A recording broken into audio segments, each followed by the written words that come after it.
సంతోషకరమైన సువర్తమానము నేను నీకు తెలియజేస్తున్నాను. దావీదు పట్టణమందు నీ కొరకు పుట్టి ఉన్నాడు. ప్రార్థన చేసుకున్నాం. ప్రేమగా మా తండ్రి దైవం దేవా, సమస్తము నీవై ఉన్నావు ప్రభా. నీ గొప్ప కృపను బట్టి ఇలాగూ ఈ దినము నీ సన్నిధిలో చేరిన నీ బిడ్డలమైన మమ్మల్ని అందరినీ కూడా దృష్టించండి ప్రభా. నీ మాటలు విని భద్రపరుచుకునే కృప మాకు దయచేయమని యేసు నామమున వేడుకొని ప్రార్థిస్తున్నాము తండ్రి. ఆమేన్. దేవుని బిడ్డలారా, ప్రభు నామమున కృపా సమాధానములు దేవుడి మీకు ಎಲ್ಲರಿಗೂ అనుగ్రహించును గాక. ఆమేన్. మరి నిన్న డెకరేషన్ విషయంలో మరి యవనస్తులు చాలా కష్టపడి పనిచేశారు. వారందరికీ దేవుడికి దీవెన. ఈ గ్రామస్తులు అలాగే మరి డేవిడ్ గారు మినిస్టర్ గారు అబ్బాయి పెళ్లికి వెళ్ళాలి ఈరోజు, అది కూడా మానేసి వచ్చారు. దేవుని దీవెన కొరకు మందిరం ఉనికాన జడ్పీటీసీ మెంబరు అలాగే అమ్మగారు ఎంపీటీసీ మెంబరు వారు కూడా మన మధ్యకి రావడము దేవుని కృపను బట్టి దేవుడు అందరికీ కూడా దీవెనాశీర్వాదం కూడా తీసుకొచ్చారు. సరే, ఆ వాక్య భాగంలో చూడండి. ఇక్కడ 2000 సంవత్సరాల క్రితము యేసు ప్రభు పుట్టినప్పుడు పరలోకము నుండి దేవదూత వచ్చి ఏం చెప్పిందమ్మా, ఇదిగో ప్రజలందరికీ కలుగబోవు. ప్రపంచంలో ఏ మానవుడు పుట్టినప్పుడు కూడా ఇలా పరలోకం నుండి ఎవరు రాలేదు చెప్పలేదు. యేసుక్రీస్తు ప్రభు జీవితం అంతా కూడా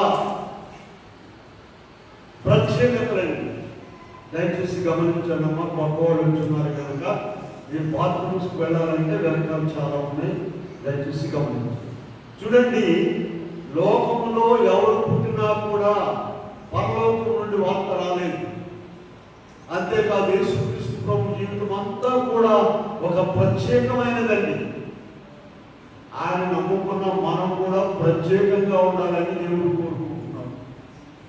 చూడండి, అన్నిటికీ మనకున్న తేడా చూద్దాం. వాళ్ళు ఏమంటారంటే మనకి సానుభూతిగా ఏమీ లేదు, మీరు అక్కడున్నా మేము ఇక్కడున్నాం అంటారు. కానీ బస్ స్టాండ్గా రైల్వే స్టేషన్గా మనం వెళ్ళలేదు.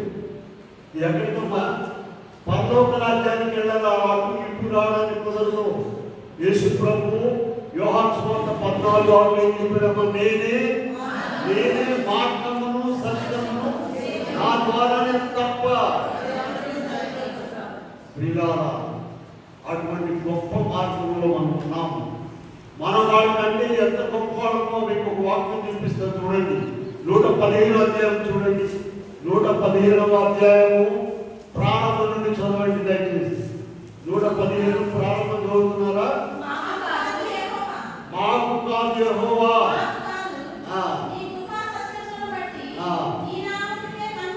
నీ నామమునకే మహిమ కలుగును గాక. బైబిల్ ఉన్నవాళ్ళందరూ తీశారమ్మా, కనబడిందా? 115 అధ్యాయము. వారి దేవుడు ఏదని అన్యజనులు ఎందుకు చెప్పుకుందురు? మా దేవుడు ఆకాశమందున్నాడు.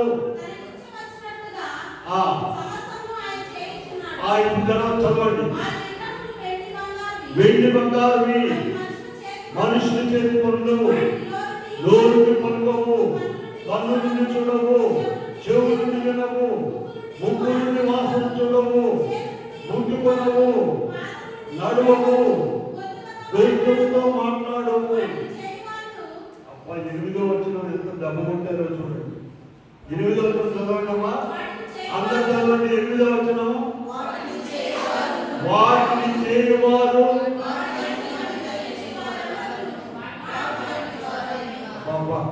ఎట్లా ఉందండి ఈ మాట? ఇది గంతులేయాలనిపిస్తుంది. ముసురు మంట కూర్చోవడం తీసుకున్నాము. 8వ వచనం చదివారమ్మా అందరూ? వాటిని చేయువారు.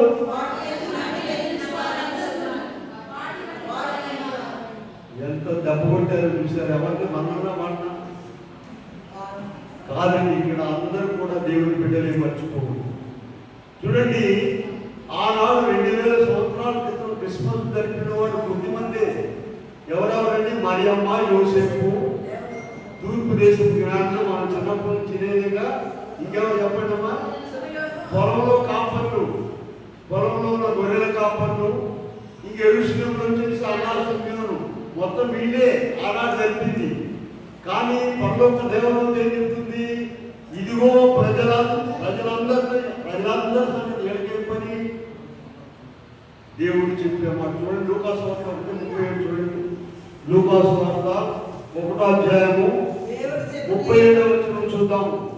దేవుడు చెప్పిన ఏ మాట లేదేనో రాలేదు. దేవుడు మాట అంటే లెక్కలే జనానికి. లేదు భక్తులని చెప్పుకుంటుంటారులే. దీనికోసము భోజనాల కోసము బైబిల్ వేసి తిరుగుతారు, సేవకులు అంటారు. ఇదే కదండి లోకంలో ఉన్నటువంటి వ్యర్థమైన మాట. ఆ నామములో శక్తి ఉన్నదండి. వాడండి అన్ని నామముల కన్నా పైనామము.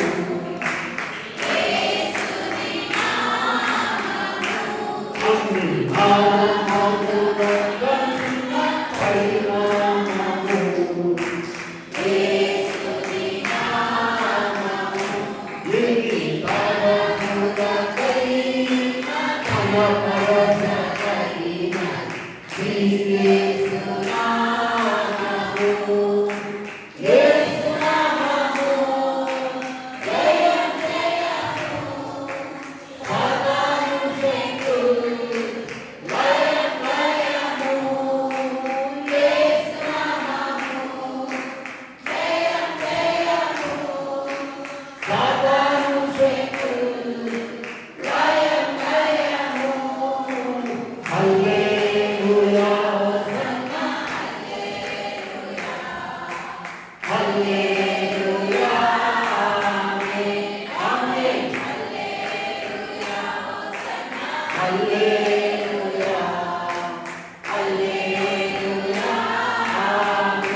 పరిణామము మనం ధరించున్నాం. ఎంత గొప్పవాడు మానవుడు. వీరారా పరలోకం నుండి దేవుడికి వచ్చి లూకాసు వార్త 2వ అధ్యాయములు ఇప్పుడు ఏం చెప్పామమ్మా? దావీదు పట్టణమందు 11వ వచనం, నేడు రక్షకుడు మీ కొరకు. పరలోక దేవుడు కదా, మీ కొరకు అన్నాడు. ఆయనకు అక్కర్లేదు రక్షణ, మనకు కావాలి కనుక మీ కొరకు అన్నాడు. మన మానవుడైన యెషయా గారు ఏం చెప్తున్నాడో చూడండి. యెషయా 9:6 యెషయా గారు ఏం చెప్తున్నాడో చూడండి. ఏదైనా మనకు శిశువు పుట్టెను,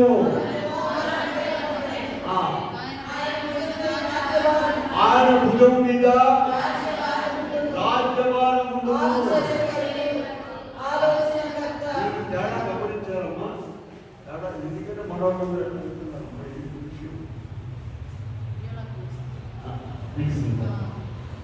సరే చూడండి, దేవదూత ఏం చెప్పిందమ్మా? మీ కొరకు రక్షకుడు పుట్టి ఉన్నాడు అన్నాడు. యెషయా గారు మన మనిషి కదా, మానవుడు. యెషయా గారు ఏమన్నాడు? ఏలేనగా మనకు వీడారా. ఈ దేవుడు గొప్ప దేవుడండి. కొద్ది మందితో మొదలు పెట్టారు. మీరు గమనించండి, యేసు ప్రభు శిష్యుల్లో ఒక ఆయన తోమా గారు భారతదేశానికి వచ్చారండి 2000 సంవత్సరాలకి. ఆయన అక్కడే క్రైస్తవుడు వచ్చింది. ఇవాళ ఏ ఊరైనా తీసుకోండి, ఏ పట్టణమైనా తీసుకోండి, సినిమా హాళ్ళకు పోటీగా ఉన్నాయి దేవాలయాలు, యేసు ప్రభు దేవాలయం. మనిషికి చెప్పడానికి వెళ్ళి పిల్లరా, ఇది పరలోకం ఉన్నట్లు ఇందాక మాట చెప్పాను, మీకు గుర్తుందా? లూకాసు వార్త 1:37 వచనంలో దేవుడు చెప్పిన ఏ మాట అయినానో ఆయన చెప్పిన మాట నిరర్థకం కాకుండా జరిగిపోతాం.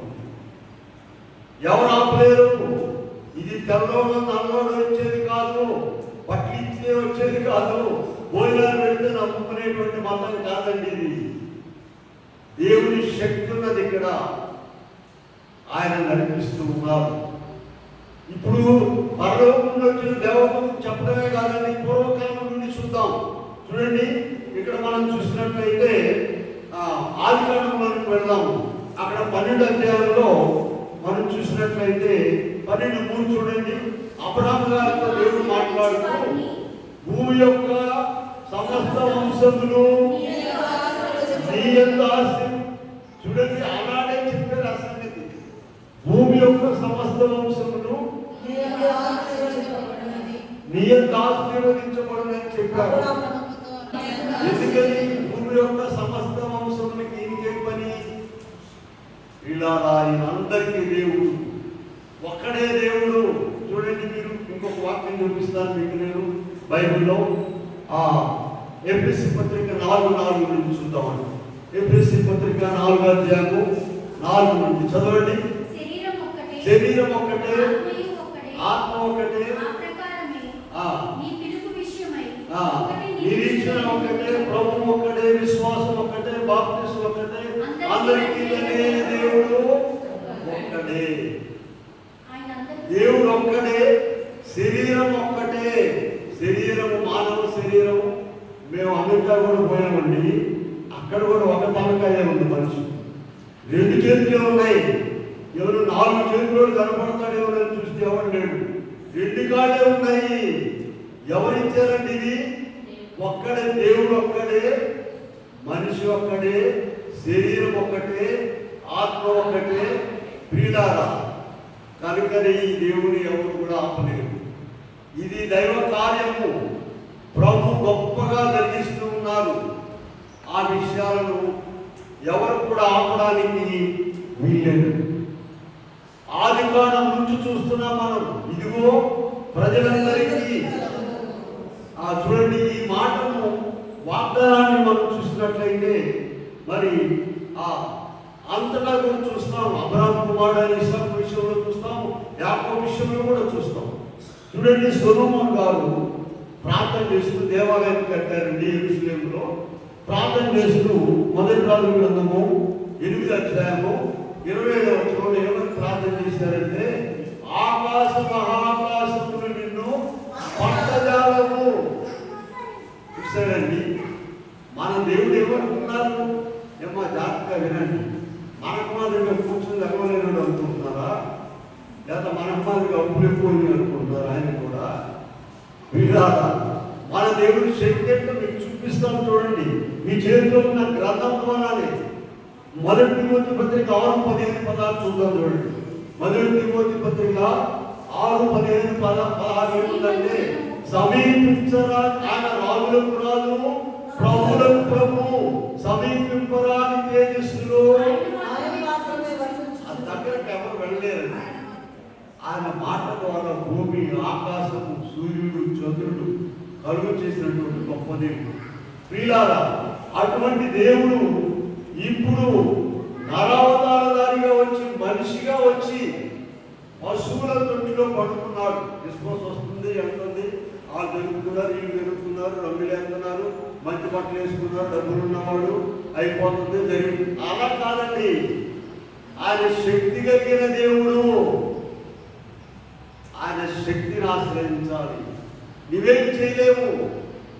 ప్రియులారా, 40వ అధ్యాయంలోకి వెళ్దాం. చూడండి, మన దేవుడి శక్తిని, ఈ పశువుల తొట్టులో పండుకున్న వారి యొక్క శక్తిని చూపిస్తున్నాను. చూడండి, యెషయా 40:12 చూద్దాం. 40వ అధ్యాయం 12. తన పులిసిటిలో జలములు కొలిసిన వాడెవరు? సముద్రాల్లో ఉన్న నీరంతటా తన చేతితో కొలిచాడంట. జేనతో ఆకాశము కొలిచిన వాడెవరు? భూమిలోని మన్నును. అసలు ఏం పాత్ర అండి? మన ఊరికి అందేలేనా? భూమిలోని కొలపాత్రను, మన్నును కొలపాత్రలో ఉంచిన వాడు, త్రాసులో పర్వతములు తూచిన వాడు. యేసు ప్రభువుకి ఏంటో ఆలోచించండి, వినండి. మనం సరైన రీతికి ఆశ్రయించకపోవడం వలన సరైన ప్రార్థన, సరైన భక్తి, సరైనటువంటి విశ్వాసము, సరైన వాక్య జ్ఞానము లేకపోవడం వల్ల దరిద్రులుగా ఉన్నారే కానీ ఆయన నమ్ముకున్న వారు ఎవరు కూడా దరిద్రులు లేరండి.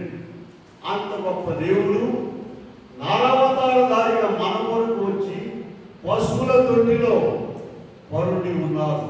అంతేకాదు ఒక మాదిరి జీవితాన్ని చూపించారండి. మీకు ఒక మాట చూపిస్తారు చూడండి. యోహాను సువార్త 13వ అధ్యాయంలోకి వెళ్ళండి. అక్కడ యోహాను 13లో యేసు ప్రభు ఆయన 12 మంది శిష్యుల పాదములను కడిగినట్టుగా చూస్తున్నాము. 12:5 చూడండి. అంతట పళ్ళెములో నీళ్లు పోసి శిష్యుల పాదములు కడుగుటకును ఆయన కట్టుకొని ఉన్న తువాలతో మొదలు పెట్టారు. వీళ్ళ ప్రపంచంలో ఎవరైనా తీసుకోండి, గురువులు అనబడేవాడు, దేవుళ్ళు అనబడేవాడు, వాళ్ళ పాదాలు శిష్యులు వాళ్ళ పాదాలు కడిగారు కానీ శిష్యుల పాదాలు కడిగిన వారు ఎవరు లేరు. ఛాలెంజ్ చూడండి. అటువంటి గొప్ప దేవుడు ఎంతగా తగ్గి మనమే పాటు వాళ్ళండి. ఏదో ఇల్లు వాకిలి 10 రూపాయలు దేవుడు డబ్బులు ఉంటే హుషారుగా నడుపుతుంటారు అన్నమాట. డబ్బులు లేకపోతే నమ్మని వాడికి పోతాం. అలా కాదండి. వీళ్ళ మానవుడు ఏ పాటి వాడు. అటువంటి గొప్ప దేవుడు ఈ లోకానికి మనను ఉద్ధరించడానికి ఆయనే వచ్చారు. కనుకని ఇదిగో ప్రజలందరికీ గెలవబో ప్రపంచం అంతటా జరిగేటువంటి పండుగండి. మేము పుస్తకాలు రాస్తుంటాం కదండి, మా దగ్గర అన్ని లెక్కలు ఉంటాయండి. ఏమి లెక్కలు అంటే ప్రపంచంలో 6500 భాషలు ఉన్నాయండి. మేము ఒక విషయం చెప్పినామంటే దాని సోర్స్ కూడా చెప్పాలి. ఊరికే కనిపించి చెప్పారని దానికి వీల్లేదండి. 6500 భాషలు ఉన్నాయండి. భారతదేశంలో 453 భాషలు ఉన్నాయి. ప్రపంచంలో 2500 భాషల్లో ఉన్నటువంటి గ్రంథము ఇదిగో ఈ గ్రంథం ఒక్కటేనండి. మన చేతిలో ఉన్న గ్రంథం ఒక్కటే. ప్రపంచంలో ఉన్న భాషల్లో 2500 భాషల్లో ఉన్నటువంటి గ్రంథం. ఒక ప్రత్యేకత ఉన్నది, దీనికి ప్రత్యేకత ఉన్నది. భూలోకంలో మనిషికి ఎప్పుడు కూడా ఉండలేనండి. తెల్లవాళ్ళే పిల్లలకేమో పిల్ల యుద్ధము, పెద్దవాళ్ళకేమో ఆ యుద్ధాలు ఇక చిన్నప్పుడే ఏదో కాస్త నెమ్మది ఉంటారేమో కానీ ఇక స్కూల్కి వెళ్ళే కానుంచి పెళ్ళైన కానుంచి అన్ని చూడండి. యోగ్యత 7 అధ్యాయం పెడతాం. యోగ్యత 7 అధ్యాయం. ఆ భూమి మీద నరుల కాలము, భూమి మీద నరుల కాలము యుద్ధకాలం. అయ్యా మాకేం యుద్ధాలు ఇవ్వండి, ఇంట్లో అందరు నమ్మకున్నారు అనుకున్నారు. ఎవరైనా ఇంకో యుద్ధం చూపిస్తారు చూడండి అందరికి. ప్రసంగి 8:8 చూద్దాం చూడండి. ప్రసంగి 8వ అధ్యాయము 8వ వచనం చదవండి. గాలి విసరకుండా చేయటకు ఎవరికి అధికారం లేదు, మరణ దినము ఎవరి వశము కాదు. ఈ యుద్ధమందు అది అసలు ఫైనల్ బ్యాటిల్ వచ్చేసిందండి. Final battle. గాలి విసరకుండా చేయటకు గాలి మీద ఎవరికి అధికారం లేదు, మరణ దినము తప్పించుట ఎవరి వశము కాదు. తర్వాత ఈ యుద్ధమందు 10 మందికి బైబిల్లో ప్రసంగి కాదు దొరకల తప్పకుండా ఉంది. బైబిల్లో చూడండి. ఎప్పుడైనా తెలిస్తే కమ్మా బైబిల్ ఎప్పుడు చదవమన్నారు వాక్యము. కీర్తనలో 1వ అధ్యాయంలో యెహోవా ధర్మశాస్త్రమునందు ఆనందించుతా ఏడుస్తాను దేవాలయం. చూడండి ప్రియులారా, ఇదిగో నిత్యము యుద్ధమే. ఈ యుద్ధంలో మనకు విడుదల దొరకాలంటే ప్రభువును ఆశ్రయించాలి. ఈ పాట వచ్చారు. యుద్ధము యెహోవాదనే పాట పాడండి. యుద్ధము యెహోవాదే, యుద్ధము యెహోవాదే, యుద్ధము యెహోవాదే, యుద్ధము యెహోవాదే. రాజులు మనకు కరులేరు, శూరులు మనకు కరులేరు,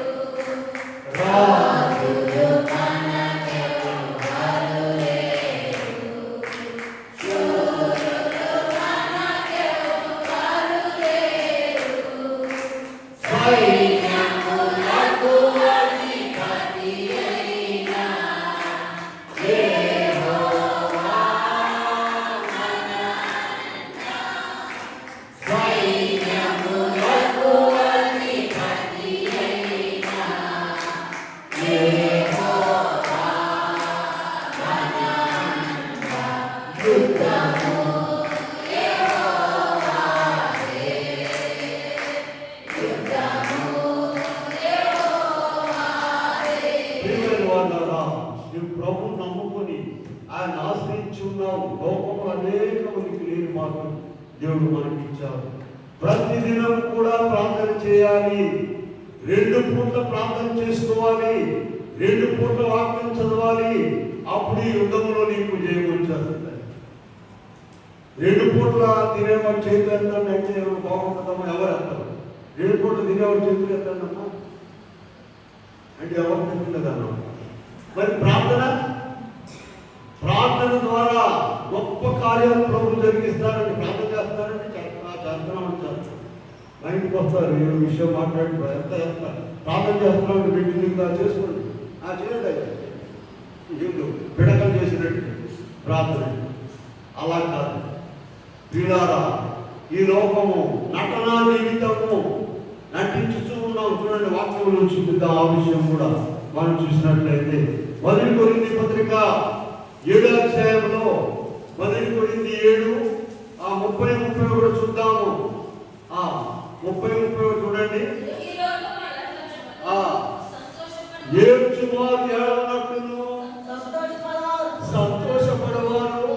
ఎందుకంటే ఇక్కడ ఈ లోకంలో వచ్చే ఏడుపు నిజమైన ఏడుపు కాదు. ఇక్కడున్న సంతోషము నిజమైన సంతోషం కాదు. ఆ కింద చదవండి. ఈ లోకపు నటన గతించుచున్నది. వింటున్నారా? ఈ లోకపు నటన. చూడండి, ఆ చిన్నప్పుడేమో ఆ చిన్న పిల్లలుగా నటించాం. స్కూల్కి వెళ్దాంతో స్కూల్కి వెళ్ళే ఆ చిన్న పిల్లలుగా నటనైపోయింది. యవనస్తులుగా నటనైపోయింది. ఆ తర్వాత పెళ్లి కొడుకు పెళ్లి కూతురుగా నటనైపోయింది. అంతా పాత పెళ్లి కూతురులేనమ్మా అందరూ. ఇదేమో ఆ పాత పెళ్లి కూతురు పెద్దలు. వీళ్ళగా ఆ పెళ్లి కొడుకు పెళ్లి కూతురు నటనైపోయింది. ఆ తర్వాత మమ్మీ డాడీ ప్లేస్ తర్వాత పాత్ర ఏందమ్మా? అమ్మ. ఆ తర్వాత పాత్ర ఏంది చెప్పండి? అమ్మమ్మ, నాయనమ్మ. ఆ తర్వాత పరదేశులము. ఇప్పుడు ఈ నటనంతా కూడా ఇది డ్రామా అండి. దయచేసి గమనించండి. అసలైన డ్రామా పరలోకంలో ఉన్నది. దాని కొరకు సిద్ధి అంతా రిహార్సలే. ఈ రిహార్సల్లోనే అతిశయపడబాక. నీకు నీ పాత్రలో ఎంతవరకు అంతవరకే. ఓవర్ యాక్షన్ చేస్తుంటారు తెలుసా కొంతమంది. ఓవర్ యాక్షన్ ఉంటుంది, అండర్ యాక్షన్ కూడా ఉంటుంది. ప్రియులారా, ఓవర్ యాక్షన్ అంటే ఏంటి? అబ్బో ప్రేమ కారిపోతున్నట్టుగా ఆగా ఉంటారు. తెల్లారి ఒక నెల వాళ్ళిద్దరు బలి ప్రేమగా ఉన్నారంటే చెప్తుంటారు అమ్మగారు. నేను చెప్తాను ఒక 4 రోజులు ఒక నెలలో వచ్చే నెలలో ఆ నెలక ఈ ముందు కూర్చుంటారు. అంతలో వచ్చారు. పచ్చిగడ్డ వేసినా కూడా అంటారు కదా. వీళ్ళారా ఇలా కాదు. ఇక్కడ ఉన్నదంతా కూడా ఏం చెప్పాము? ఈ లోకంలో మనం నటించేదంతా కూడా రిహార్సల్ మాత్రమే. అసలు డ్రామా ఉందమ్మా అక్కడ ఉంది. దాని కొరకు ఇక్కడంతా రిహార్సల్ అన్నమాట. చూడండి, 2 కొరింథీ పత్రిక 5వ అధ్యాయము 10వ చూడండి ఒకసారి. 2 కొరింథీ 5:10. ఎందుకనగా దేహంతో జరిగించినది అవి మంచివైనను సరే చెడ్డవైనను సరే దేహంతో జరిగించడాన్ని పొందినట్లు మనమందరము క్రీస్తు న్యాయపీఠం ఎదుట. అక్కడ తేలిపోతుంది. నువ్వేం చేస్తావు? నీ ఇష్టం ఏదైనా చేసుకోవచ్చు అనుకుంటున్నామేమో. కాదండి. దేవుడు ఉన్నాడు. ఆయన అన్ని కూడా చూస్తున్నాడు. చూడండి, 2 క్యాన్లు చూపిస్తారు. మీరు చూడండి, ఆయన భక్తిని వచ్చాం మనం. 100వ కీర్తనలోకి వెళ్ళండి. 100వ కీర్తనలో ఏముందంటే ఆయనే మనల్ని పుట్టించాను చదవండి. 100వ కీర్తన చదువు. 100వ కీర్తనలో నేను చెప్పిన మాట చూడండి.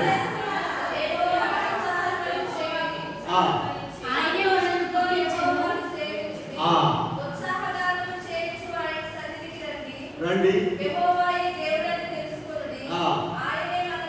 ఆయనే మనలను వింటున్నారా? ఆయనే మనలను మనమే పుట్టించుకుంటే బ్రహ్మాండమైన రంగు సినిమా యాక్టర్లా ఉండేవాళ్ళు కాదు. ఏదో దేవుడి మొహాలు పెట్టుకుని కూర్చుని ఉంటున్నాం కానీ ఆయన పుట్టించాడు, మర్చిపోవాకండి. అటువంటి దేవుడిని నిత్యము నీవు స్తుతించాలి. ఆ 2 కేకలు నేను చెప్పాను కదా, తొలి కేక బలి కేక ఉన్నాయండి. తొలి కేక చూపిస్తాను చూడండి. మత్తయి సువార్త 11:28 చూద్దాం. ప్రయాసపడి పాలు పోసుకుంటున్నా రండి. ఎందుకు అట్లా వస్తారు? ఎందుకయ్యా రాత్రి మగళ్ళు నా యొక్క రండి, నేను మీకు విశ్రాంతి దయచేస్తానని ప్రభు చెప్పారు. 127 కీర్తన చూసుకోండి. అక్కడ మీరు వేకువని లేచి తర్వాత పండుకొనుచు వ్యర్థమే తన ప్రియులు. ఆ వర్షం రావాలని నీవు తన ప్రియులు ఏం చేస్తారమ్మా? తన ప్రియులు రాత్రి మొగళ్ళు ఆయన కాళ్ళ దగ్గర అనుకున్నయ్యా, అయ్యా నన్ను కాపాడయ్యా, నీ డబ్బు నిన్ను కాపాడదు, నీ హోదా నిన్ను కాపాడదు, నీ ఇల్లు నిన్ను కాపాడదు. కాపాడేది దేవుడు ఒక్కడే. కనుక ఒక కేకైపోయింది కదమ్మా. 2వ కార్యక్రమం 90వ కీర్తనలో 3వ వచనం చూడండి. నరులారా ఎగబెట్టింది చాలయ్యా, వచ్చేసి ఆయన పిలిచిన తర్వాత ఆగేవాడెవడు లేడు. ప్రియులారా 2 కేకలు చెప్పాను. ఒకటేనమ్మా తొలి కేక ఏంటి? ఎందుకని అట్లా వస్తారు? రాత్రి పగలు కొట్టుకుంటా నా దగ్గరికి రండి, నేను మీకు విశ్రాంతి. ప్రియులారా యేసు ప్రభువును వెంబడిస్తే ఇమ్మీడియట్గా లాభం వస్తే మనకంటే అది రథం బజార్లో పెద్ద పెద్ద వ్యాపారం స్టార్ట్ వచ్చేవాడు మనం వెనకనేది ఇమ్మీడియట్గా వచ్చేది కాదండి. ఇది వెంటనే ప్రతిఫలం వచ్చేది కాదు. నీవు ఎంతవరకు ఆయనతో ఉన్నావు, నేను నమ్మొచ్చా, నేను తగ్గించుకున్నావా? ఇందాక ఒక మాట చెప్పారు, యేసుక్రీస్తు ప్రభు ఆకాశ మహాకాశములు పట్టజాలటువంటి దేవుడు మనిషిగా వచ్చి ఏం చేశాడమ్మా? యోహాను సువార్త 13వ అధ్యాయంలో నేను చూపించాను. 5వ వచనంలో శిష్యుల పాదములు కడిగాను. మనము కూడా అలా తగ్గించుకోవాలని ఆయన మనం నేర్పరుచుకున్నాడు. కనుక నీవు ఈ లోకంలో సరిగా సక్రమంగా ఆయనకి అనుకూలంగా జీవించకపోయిన అందరికి అవకాశం ఇస్తారండి. అందరికి అవకాశం ఇచ్చారు. తొలికేక ఏం చెప్పారు? ప్రయాసపడి భారం మోసుకుంటున్నా నాయకుడు రండి, నేను మీకు. నీవు ఆ కేకను నిర్లక్ష్యం చేసినా ఉపయోగించుకున్నా ఏమైనా కూడా నువ్వు 2వ కేక ఉన్నది చెప్పండి. నరులారా తిరిగి రండి సెలవిచ్చుచున్నాడు. ఇక ఆ పిలుపుకు తిరుగులేదండి. అయ్యా ఆగండి అయ్యా, నేను 10 రోజులు ఆగి వస్తాను, లేదా మా అబ్బాయి పెళ్లి చేయాలి, అమ్మాయి పెళ్లి చేయాలి, నేను ఆగమంటే ఆగుతుందమ్మా పిలుపు? ఆగదు. ఆయన ప్రేమ కలిగిన వాడు కనుక, జీవింపజేస్తున్నాడు కనుక ఏ ఆట సరిపోతున్నాం. అలా లేదండి. కనుకనే ప్రియులారా యేసుక్రీస్తు ప్రభువు గొప్ప దేవుడు, గొప్ప తండ్రి. అందుకనే అపోస్తలులు అంటే ఎవరండి? ఆయన శిష్యులే. చూడండి 4:12 చూద్దాం. అపోస్తలుల కార్యముల గ్రంథము 4వ అధ్యాయము 12వ వచనంలో వాళ్ళు ఏం చెప్తున్నారు చూడండి. మరి ఎవరి వలనను రక్షణ కలుగును, ఈ నామముననే మనకు రక్షణ కలుగును. ఆకాశము క్రింద మనుషులలో ఇయ్యబడిన ఏ నామము వలన కూడా రక్షణ, ఏ పేరైనా పెట్టుకోవచ్చు. అమ్మో ఇప్పుడు లేటెస్ట్ గా పేర్లు అదిరిపోతుంది. పిల్లల పేరు పంపిస్తే మన నోరు పేరు లేటెస్ట్ సినిమాలో ఏడాది తీసుకొస్తున్నారు. చూడండి, నేను కాలేజీలో గవర్నమెంట్ దాన్ని చేశాను. అడ్మిషన్ రిజిస్టర్ చూస్తుంటాను.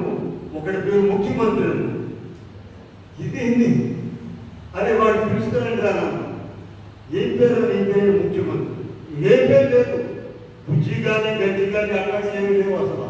ఆ పేరు ఏంటమ్మా, ఎటు ముఖ్యమంత్రి కాడని అటు పెట్టున్నారు. ఎటు యేసు ప్రభు పేరు పరలోకములో నుండి వచ్చిందండి. ఈ పేర్లన్నీ కూడా సినిమాలు ఎక్కువ చూస్తే ఆడ పేర్లు, యేసు ప్రభులు ఎక్కువ ఉంటుంది. ఈ పేర్లు యాకోబు, యేసేపు, ఆయన ప్రార్థన చేరారు. ప్రియులారా, ఇలాంటి పేర్లు కాదు, ఇవి పరలోకం నుండి వచ్చినటువంటి పేరండి. ఆనాడు నుండి ప్రభు చెప్పిన మాట ప్రకారంగా అనేక మంది వచ్చేస్తున్నారండి. యెషయా గ్రంథంలో ఒకసారి చూడండి, మీకు చూపిస్తాను నేను. 2వ అధ్యాయంలో, యెషయా గ్రంథము 2వ అధ్యాయంలో 2 నుండి మనం చూసినట్లయితే,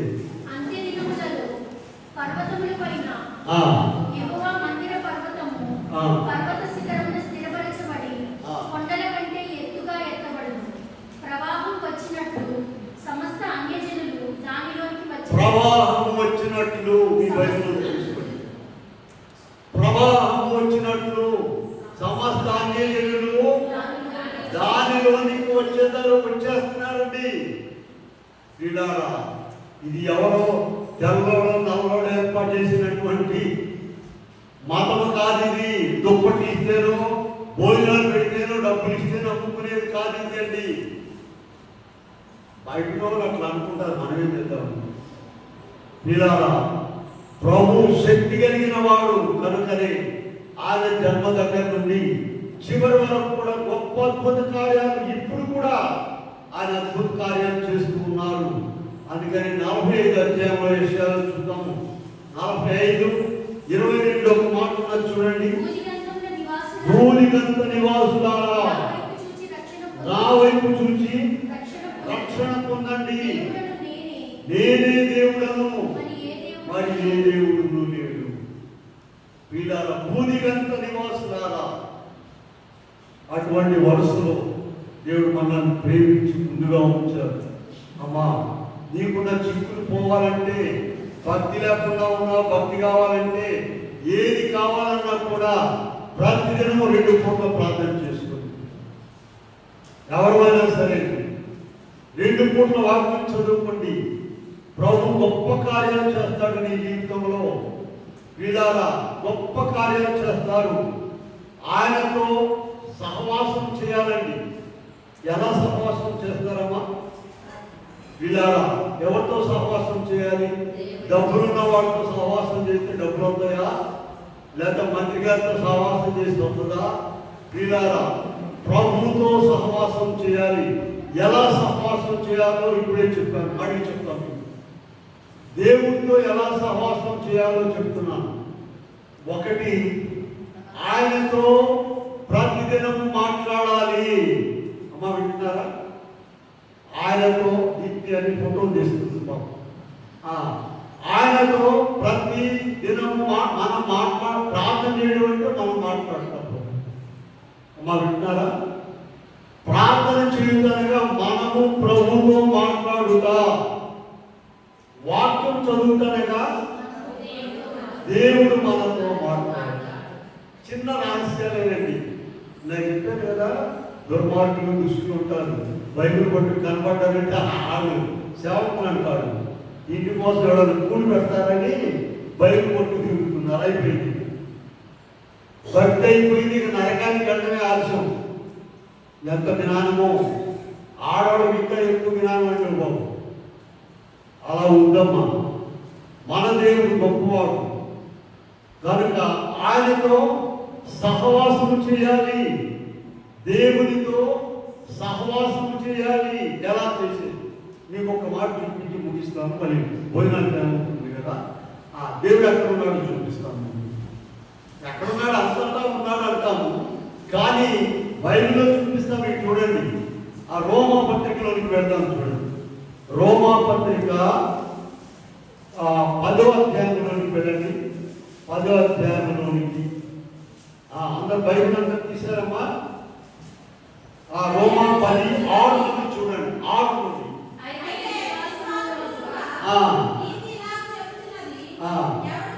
ఎవడు పరలోకమునకు ఎక్కి దిగిపోను. క్రీస్తుని కిందికి తెచ్చుటకు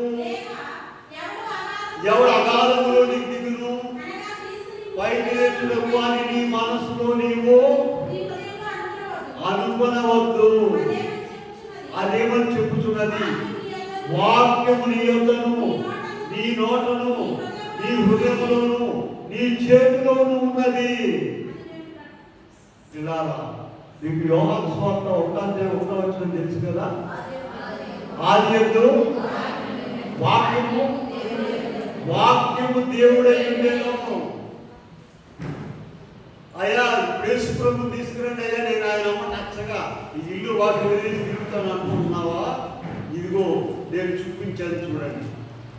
వాక్యము అయ్యా ఎవరు పరలోకానికి ఎక్కిపోయాని కిందకి తీసుకొస్తారు, ఎవరు పాతాళానికి వెళ్ళి పైకి తెస్తారు అని నీవు అనుకుంటున్నావేమో.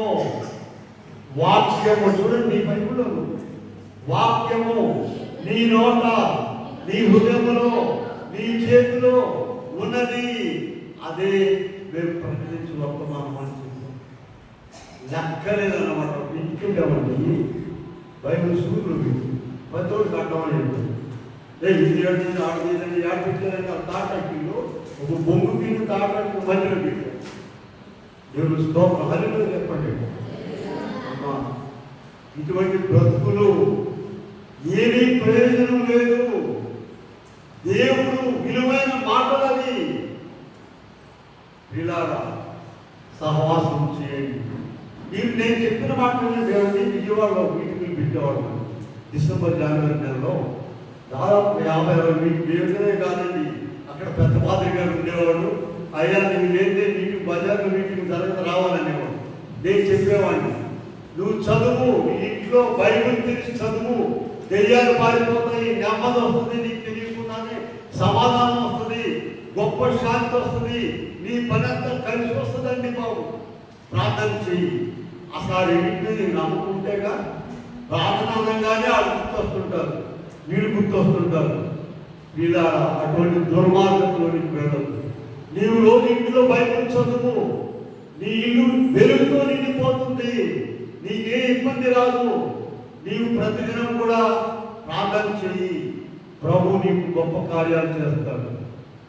ఇలా అలాగూ నీవు ఎవరైనా సరే పబ్లిక్ బయట పెట్టేవాడు మన వంటంలో మీటింగు, నీవెవరైనా సరే యేసు ప్రభు పేరెత్తకుండా 2 పూట ప్రార్థన చేసుకో. ఎందుకంటే యేసు ప్రభు పేరుతో పాపం కదా ఆయన పేరెట్టు. అందుకని ఏం చెప్పేవాడంటే ప్రార్థన చేసుకుంది ప్రభు. ఇక్కడ మన బాపట్లో రమేష్ ఉన్నాడండి, నాకు మీకు తెలిసే గుంటూరు పోలేదు. ఆయన నన్ను ఎందుకో పలకరిస్తాడు, బాగుంటాడు. సరే ఆయన వాక్యం ఎలా చెప్తానంటే, నేను బాగా ప్రాపర్టీ ఉంది మన బొమ్మ దగ్గర, అంబేద్కర్ బొమ్మ. చూడండి ఏం చెప్పానంటే, రమేష్ వచ్చి కూర్చో, మా చర్చిలో కుర్చీ వేస్తాము, అయినా భోజనం పెడతాము, ₹1 కూడా సందా వేయండి ఎవరికి ఇవ్వదు, నవ్వుతాడు. ఎందుకంటే ఆయన పరిభాషలో చెప్పాలి, ఆయన వ్యాపారస్తుడు కదండి. ఆయనకి ఏం చెప్పారంటే, నువ్వు వచ్చి కూర్చు వస్తానండి అంటాడు, నవ్వుతాడు. ఏం చెప్పానమ్మా? ₹1 చెప్పండి, సందా ఇవ్వద్దు, ఎవరికి ఇవ్వద్దు. సరే ఇక్కడ మేము ఇదంతా స్వచ్ఛాలు పెట్టిన తర్వాత అండి, సరే మన ఊళ్ళో కొంతమంది ఆడవాళ్ళు వచ్చారు. అయ్యా నేను ఇక్కడే ఉంటాం, ఊరుస్తా, మరి అవన్నీ ఇచ్చేస్తాను, ఇక్కడ జాగ్రత్తగా ఉంటానా అని. మంచిదమ్మా, మంచి దేవుడికి వెళ్ళండి. ఏమి ఇస్తావు నాకు? నువ్వే ₹10 సందా తెచ్చి ఇక్కడ వేయాలి అమ్మా. సందా బట్టలు నేను పడతాము, నువ్వే ఒక 10 ఇవన్నీ చేసి నువ్వే ఒక ₹10 ఇక్కడ ఇచ్చేయాలి అమ్మా. ఎక్కడి నుండో వస్తలే అనుకోవాలండి మూటలు. ఇలా అనుదినం ప్రార్థన చేస్తున్నాం, ప్రవర్తిస్తున్నాడు. 2 దేవాలయాలు కట్టాను, పుస్తకాలు వేయడం కానీ, అయ్యా ఏమైనా ఇస్తారా ఎందుకంటే ఆయన అడుగుకోక. మా ఇంటికి కూడా వచ్చే 7 మంది, అయ్యా పెద్ద దేవాలయం ఏమి ఇస్తారు. నేను చెప్పిన వీళ్ళందరూ మీరు మోదరించి ప్రార్థన చేయండి, ఇలా మన దిక్కు చేయవచ్చు. జాతీయులకి దాంతో, టిఫిన్లకి దాంతో వీళ్ళ కనుక ఏం చేయాలమ్మా? ఇక్కడ మేము వచ్చి పని చేస్తామయ్యా, ఉంటామయ్యా చేస్తామయ్యా అన్నారు. ఆయన చివరిలో ఏమడిగారమ్మా చెప్పండి? ఏమి ఇస్తారు? ఏమి నువ్వే ఒక 10 రూపాయలు సంపాదించి అంతే, అడ్రస్ లేదు. వీళ్ళారా వద్దు, ఇది కాదు, ఇది కాదు. ఆయన వైపు తిరగండి, ఆయన అడగండి. సరైన విధంగా అడగకపోవడం ఉంది. మనం ఇలా ఉన్నాం. 59 చూడండి, యెషయా గ్రంథం 59:1 చూడండి. 59:1 ముగించుకుందాం మనము. యెషయా 59:1 రక్షింపలేనట్లు గురుత కాలేదు, ఆయన చెవులు మందం కాలేదు, మీ దోషములు ఆ వీళ్ళారా మనం సరైన పద్ధతిలో ఉంటే ప్రభు మనం గొప్ప కార్యాలు చేస్తాడు. ఇదిగో ఆనంద మాసంలో ఉన్నాం మనం. ప్రభు వచ్చినటువంటి వాళ్ళ మాట వీళ్ళ మాట జనబాకండి. ఎవడో పరికరాలు రాస్తాడు, అసలు డిసెంబర్ నెలలో పుట్టాడని ఎవరు చెప్పారు రమ్మంటాడు. వాడికి జవాబు చెప్పాలి. నేనేమంటున్నాను, అసలు వేసుకో వచ్చాడు ఈ లోకానికి రాలేదా? అన్యుని అడిగితే చెప్తారు. నీవు వేసుకునే తారీఖు చెబుతుంది. నీకు బుద్ధి ఉందా? తారీఖు చెబుతుందండి. చూడండి, తారీఖు ఎవరు వేసుకుంటారమ్మా? అన్ని మతాల వాళ్ళు వేసుకోవడం తారీఖు.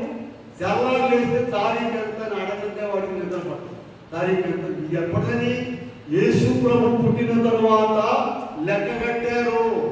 చాలా మంది పుట్టారు, గొప్పవాడు, వీరులు, శూరులు అందరూ పోయారు.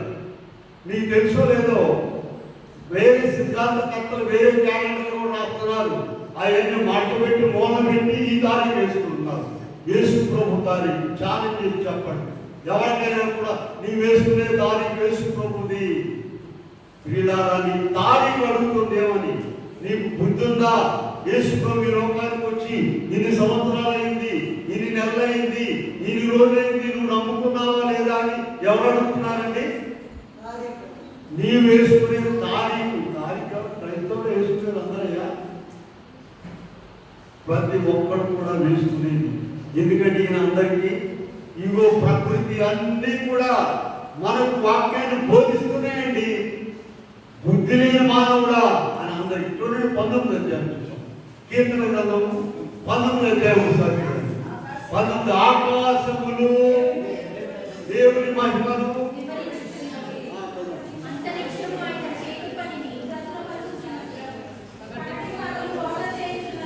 పగటికి పగలు బోధ చేస్తున్నది. ఏంటి పగలేంటి, రాత్రి ఏంటి, సూర్యుడు ఏంటి, చంద్రుడు ఏంటి, మరి రాత్రి ఎవడన్నా తెల్లవాడు అమెరికా కూడా ఏర్పాటు చేశాడు. అయింది ఎవరు ఏర్పాటు చేసింది ఆలోచించండి. మన ప్రభువు యేసుక్రీస్తు మన రక్షణ. ఆయన మనతో ఉన్నారండి, గొప్ప దీవెనిస్తాడు. అట్టి క్రిస్మస్ దీవెన ఆశీర్వాదములు దేవుడు అందరికీ అనుగ్రహించను గాక. చిన్న ప్రార్థన చేద్దాము. ప్రేమగల మాట్లాడుతుంది ఉండగా నీవు ప్రేమించిన నీ క్రీడైన బాధ్యత అంతేకాదు ప్రవాహం వలె వస్తున్నాడు. లక్షలు పూర్తయిపోయిన ఆయన మీ నుంచి 12 మందిని శిష్యులుగా చేసుకున్నారు. తర్వాత 500 మంది, 3000 మంది అలా పెరిగారు. ఇప్పుడు నాయన కొన్ని కోట్ల మంది. ఎందుకంటే నిజమైన దేవుడు, కనబడి మాట్లాడే దేవుడు కాదు, అందరినీ దీవించే దేవుడు అవుతాడు. ప్రతి మానవుడు నీ బిడ్డే కనుక ఎవరిని విడిచిపెట్టలేదు కాదు. అలా ఇదిగో నూతన సంవత్సర దీవెనలు, క్రిస్మస్ దీవెనలు, ఇదిగో నీ మంగళ కూడిన బిడ్డలు అందరికీ దయచేయమని యేసు నామమున వేడుకొని ప్రార్థిస్తున్నాము తండ్రి. ఆమేన్.